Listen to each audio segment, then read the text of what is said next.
তোমরা অনেকেই আমাকে প্রশ্ন করেছো যে দাদা বিভিন্ন তাত্ত্বিকদের উক্তি বা কোটেশনগুলো মনে রাখবো কি করে, আমরা পড়ছি বারবার পড়ছি কিন্তু ভুলে যাচ্ছি, এর উপায় কি, এগুলো মনে রাখার উপায় কি? তো আজকে এই ভিডিওতে আমরা সেগুলো মনে রাখার তিনখানা উপায় নিয়ে আলোচনা করব।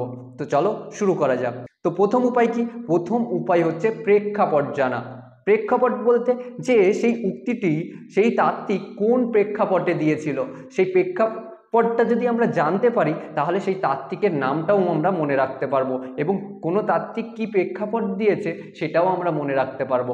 উদাহরণ হিসেবে একটা খুব সিম্পল জিনিস বলি, তোমাকে কেউ যখন একটা গিফট করে, সেই গিফটটা কোনো কারণবশত করে, দেখা গেল দুর্গাপুজো, ঈদ, মহালয়, অথবা তোমার জন্মদিন, অথবা তোমার বিয়ে, তাই না? কোনো না কোনো কারণবশত সেই গিফটটা তোমাকে করে। তো এই কোটেশনগুলো তো একটা গিফট। তো এই গিফটটাও, এই কোটেশন নামক গিফট, তারা কোনো না কোনো সম্মেলন বা কোনো একটা ঘটনার পরিপ্রেক্ষিতে বা কোনো বিষয় সম্পর্কে বলেছে। কোন বিষয় সম্পর্কে বলেছে সেটা আমাকে আগে জানতে হবে, তাহলেই আমরা মনে রাখতে পারবো। এছাড়া মনে রাখার দ্বিতীয় উপায় কি রয়েছে? দ্বিতীয় উপায় হচ্ছে তুমি ফ্ল্যাশ কার্ড ইউজ করতে পারো। ফ্ল্যাশ কার্ড বা স্টিকি নোটস রয়েছে, যেগুলোই তুমি সেই কোটেশনগুলো লিখে রাখতে পারো। লিখে রেখে তুমি যেখানে প্রতিদিন পড়তে বসো তুমি তার সামনে সেটাকে মেরে রাখো। ফলে কি হবে, তুমি নিজের অজান্তেই তুমি সেটা দেখবে প্রতিদিন, তাই না? এর ফলে তোমার অজান্তেই তোমার সাবকনসিয়াস মাইন্ড সেটাকে তোমার মাথার মধ্যে নিয়ে নেবে। দেখবে তোমার ঘরে অনেক কিছু রয়েছে, কিন্তু তুমি কখনো দেখোনি যে লাইটটা কোন জায়গায় রয়েছে। তুমি কখনো নিজেকে বলোনি ওই যে লাইটটা ওই জায়গায় রয়েছে, ও এতদিন তো জানতাম না। কিন্তু তুমি এগুলো তো খেয়াল করনি, তোমার ওখানে একটা ছবি রয়েছে দেওয়ালে, সেগুলো তুমি খুব ভালোভাবে কখনো দেখোনি। কিন্তু তোমাকে যদি আমি জিজ্ঞাসা করি তোমাদের দেওয়ালে ওই ছবিটা কোন জায়গায় রয়েছে, তুমি ঠিক বলে দিতে পারবে। কারণ তোমার সাবকনসিয়াস মাইন্ড ওটা যেহেতু প্রতিদিন তুমি দেখছো, তোমার সাবকনসিয়াস মাইন্ড সেটা নিয়ে নিচ্ছে তোমার অজান্তেই।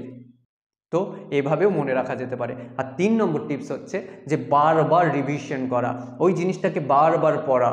দেখা গেল আজকে জিনিসটাকে পড়লে বারবার পড়ে, হ্যাঁ এটা মার্কস বলেছে, ঠিক আছে।